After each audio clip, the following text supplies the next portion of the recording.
আমি বিদ্রোহী, আমি বিপ্লবী, আমি সাহাবীর দলে, জালিমের বিরুদ্ধে জিহাদ করি সাহাবীর কৌশলে। আমি বিদ্রোহী, আমি বিপ্লবী। আসসালামু আলাইকুম রহমতুল্লাহ। আজকে আমরা যে এপিসোডটি তৈরি করছি, এই এপিসোডটি অনেকগুলো কেনর মাধ্যমে সারা বাংলাদেশের বর্তমান সমস্যার জবাব আছে বলে আমি মনে করি। এই কেনর জবাব পেলেই পরবর্তীতে ইনশাআল্লাহ সাধারণ জনগণ বুঝতে পারবে সমস্যা কোথায়, এই রহস্যটা কোথায়, জটটা বেঁধেছে কে, উদ্দেশ্য কি, কোন পরিকল্পনায় দেশকে এক ভিন্ন দিকে প্রবাহিত করার ইচ্ছা, সবকিছুই আয়নার মতো পরিষ্কার হয়ে যাবে এই কেন প্রশ্নের মাধ্যমে। প্রথমেই বলি, কেন জামাত ইসলাম অন্যান্য দলের সাথে আলোচনা ছাড়া সর্বপ্রথম নমিনেশন পেপার সাবমিট করলো? কেন ইসলামী আন্দোলনের আমির পীর সাহেব চরমোনাইয়ের আসন বন্টনের জন্য চাপ দিলেও তা অগ্রাহ্য করলো জামাত? বাধ্য হয়ে নমিনেশন পেপার জামাতের পরে ইসলামী আন্দোলন সাবমিট করলে কেন জামাতকে দায়ী না করে ইসলামী আন্দোলনের উপর দায় চাপাইলো? জামাত ইসলাম ছাড়া অন্য কোন দল জামাতের নেতৃত্ব মানে না। ইসলামী আন্দোলন বাংলাদেশের নেতৃত্বে 8 দলীয় সমঝোতা করা হয়েছে, এ কথা স্বীকার করতে সমস্যা কোথায়?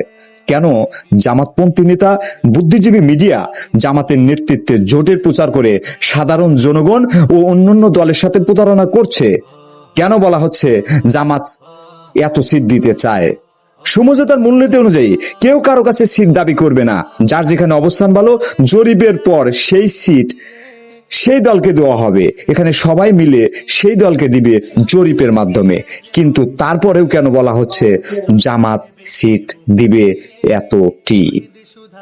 কেন জামাতকে 200 আসন দিতেই হবে এই দাবি জামাত ইসলামের, অথচ এই দাবিটি মিডিয়ায় প্রচার না করে ইসলামী আন্দোলন বলেছেন 140 আসন এ গ্রেড আছে, তারা চায়নি, এ গ্রেড আছে এই কথা বলেছেন। এই কথাকে সাজিয়ে বলা হচ্ছে ইসলামী আন্দোলন 140 আসন চায়। কেন এই কথা বলা হবে? কেন এই প্রতারণার শেষ কোথায়? এই মিথ্যা প্রোপাগান্ডার শেষ কোথায়? এখানে কেন মার্কার উপর জোর দিচ্ছে? তাদের উদ্দেশ্য কি? জনগণ কি মার্কাকে ভোট দিবে নাকি ইসলামের পক্ষের শক্তিকে ভোট দিবে? সাধারণ রাজনীতিতে মার্কা কিন্তু খুব গুরুত্বপূর্ণ, কিন্তু ইসলামী রাজনীতিতে মার্কা নয়, ইসলাম গুরুত্বপূর্ণ। এখানে মার্কা সহ ইসলাম মুখ্য। অনেকেই বলছেন দাড়িপাল্লার গণজোয়ার হয়েছে। যদি দাড়িপাল্লার গণজোয়ার হয় তাহলে আমার প্রশ্ন, গত 80 বছরে আপনারা কি মূলাটা ছিঁড়েছে? কেন ইসলামের জোয়ারকে দাড়িপাল্লার জোয়ার বলে মিথ্যা প্রোপাগান্ডা ছড়ানো হচ্ছে? জোর ছাড়া তারা গত 80 বছর কয়টি সিট পেয়েছে? ইসলামে নাম বেছে নারী নেতৃত্ব সহ পর্দার বিধানকে কারা লুণ্ঠিত করেছে? কোন দলের সমর্থক অ্যাক্টিভিস্টরা মুহূর্তের ভিতরে গুজব ছড়াচ্ছে? গুজব ছড়ানোর ব্যাপারে কোন ইসলাম তাদেরকে অনুমতি দিয়েছে? কেন জামাত ইসলামের একক সিদ্ধান্তে এনসিপি, এবি পার্টি ও এলডিপি কে সঙ্গে নিল?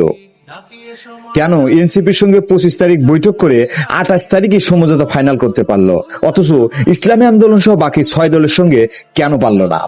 কেন একটি নতুন দলকে 30টি আসন ছাড় দেওয়া হলো? যদি কেউ দাবি করে যে সবার সঙ্গে পরামর্শ করে এনসিপি, এবি পার্টি, এলডিপি কে নেওয়া হয়েছে, আমি চ্যালেঞ্জ করব যে সবার সাথে দাবি করে নেওয়া হয়, সবার সাথে পরামর্শ করে নেওয়া হয়নি এবং তার প্রমাণও রয়েছে। বলা হয়েছে যে প্রার্থী যে আসনে জয় হওয়ার মতো ফাইট করতে পারবে তাকেই প্রার্থী দেওয়া হবে। তাহলে বলুন, এমন কোন আসন আছে যেখানে এনসিপি একা 80 ভাগ ফাইট করতে পারবে আর বাকি 20 ভাগ যোগ হলে জিতে আসতে পারবে? তাহলে কোন যুক্তিতে তাদের 30 আসন ছাড়া হলো?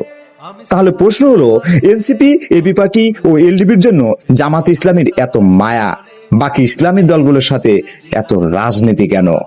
যেখানে 8 দল মিলেই সমঝোতার কথা বলেছিল, আলোচনা এগিয়েছিল, সেখানে 7 দলকে 60 আসনে সীমাবদ্ধ রেখে জামাতে ইসলামী কেন এনসিপি, এবি পার্টি ও এলডিপি সহ 240 আসন ধরে ফাইট চালিয়ে যেতে চাচ্ছে? সমঝোতায় থাকাকালীন সময়ে অন্যান্য দলের সাথে আলোচনা না করে কেন সাবেক স্বামীর সাথে লন্ডনে মিটিং করতে গেছে? এরকম হাজারো প্রশ্ন ও হাজারো কার্যকলাপ ঘটিয়েছে সেই 1946 থেকে। কি ঘটিয়েছে তার রহস্য উন্মোচন করব সামান্য একটা ঘটনার মাধ্যমে। দেখতে থাকুন, শুনতে থাকুন, সত্যের পাশে থাকুন। ইনশাআল্লাহ সত্যকে কখনো ধামা চাপা দেওয়া যায় না। যা আল হক ওয়াজ হাক আল বাতিল।